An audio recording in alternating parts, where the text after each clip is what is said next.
Our next guest calls the most dovish central bank on earth. Decided to give us free money till the end of 2014 last week. And for some reason, traders were surprised, driving up assets all across the world. He's Peter Schiff with Euro Pacific Capital.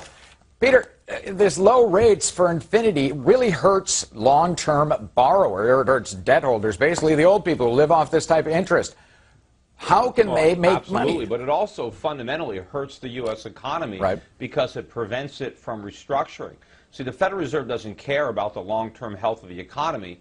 It just wants to keep the music going until the next election. You know, if you remember... But wait a minute, now wait a minute. The Fed is apolitical. The Fed, they're not elected. They're supposed to be apolitical. Bernanke, I don't know why anyone would want that job for another term. Is this really just all about politics? And wasn't 2013 as a deadline for free money sufficient to get us through the election cycle?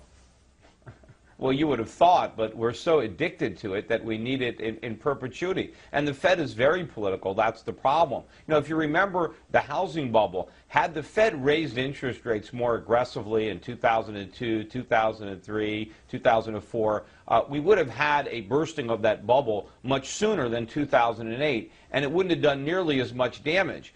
But the Fed didn't want to upset that apple cart. It knew that we had a housing bubble, but rather than prick it, it wanted to nurture it because it was good politics. And they did that, made that mistake, and now they're doing the same thing again. The Fed knows that we need higher interest rates to restructure and have a viable recovery, a real economy. But politically, that's dangerous because you bring forward the problem. So the Fed doesn't want to do that. It doesn't want to deal with the consequences of our problems. It wants to postpone them for a later date. But once again, it's simply going to make the crisis much worse because the Fed hesitated, and instead of reining in the reckless government, the Fed enabled the government to act more recklessly by keeping interest rates low so we can keep borrowing more money. What can we get to get these guys off the dime to start hiking rates and get some reality injected in this economy?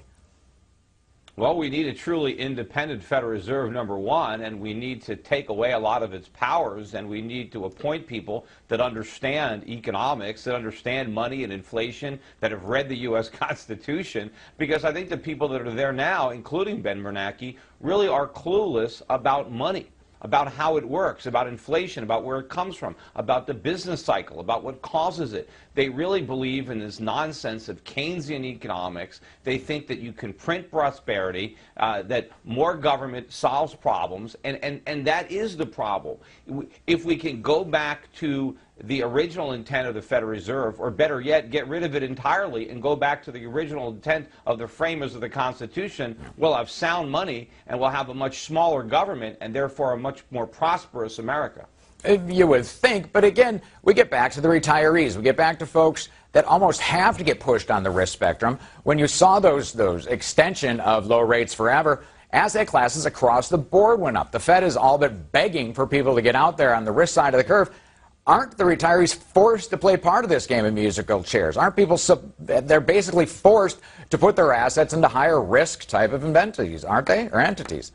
Well, they are being forced. Unfortunately, many of them are making the wrong decision. A lot of them are buying longer-term U.S. Treasuries, you know, maybe 30 years to get extra yield. In so doing, they're taking enormous risk. In fact, many of the funds that are out there are actually levering up longer-term debt. That is incredible risk. Other people are buying overpriced stocks. I think what retirees need to understand is that when the dollar is wiped out, all dollar-denominated debt instruments are going to go with it. And so what they need to do is get out of the dollar completely. So retirees need to buy gold and silver. If they want more current income, they need to look towards foreign sources. I particularly like high dividend paying foreign stocks. But if you can't take that risk, you can still buy bonds denominated in foreign currencies. But what you don't want to do is make the mistake of buying long-term U.S. dollar-denominated bonds, because I think the biggest losses in this financial collapse are going to be absorbed by or felt by the bondholders. Even those that are owning U.S. government bonds or municipal bonds, bonds that are thought to be low risk, are still going to get wiped out as the dollar collapses. And in terms of how they get long bonds from foreign countries in non-U.S. denominated terms, are you talking about a short the euro type of strategy in terms of getting long these things? Most people can't go and get a Swiss franc. They can't go over to Zurich and get themselves some franc and get long. Are you balancing long positions in these companies with shorts in other currencies to kind of benefit from it, or short the dollar? No, not at all. We're simply buying bonds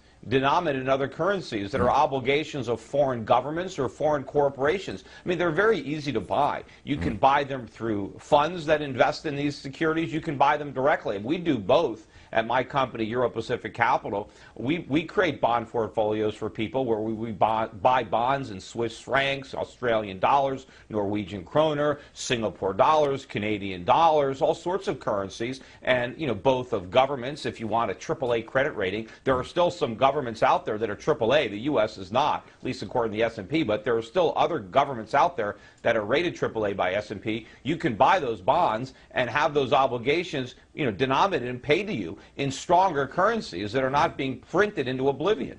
All right. Well, the S&P is an entirely other conversation, but we only got time for one right now. He's Peter Schiff with Euro Pacific Capital. He says go over there instead of saying in the U.S., and over there he means pretty much the rest of the world. Hey, thanks so much for joining us.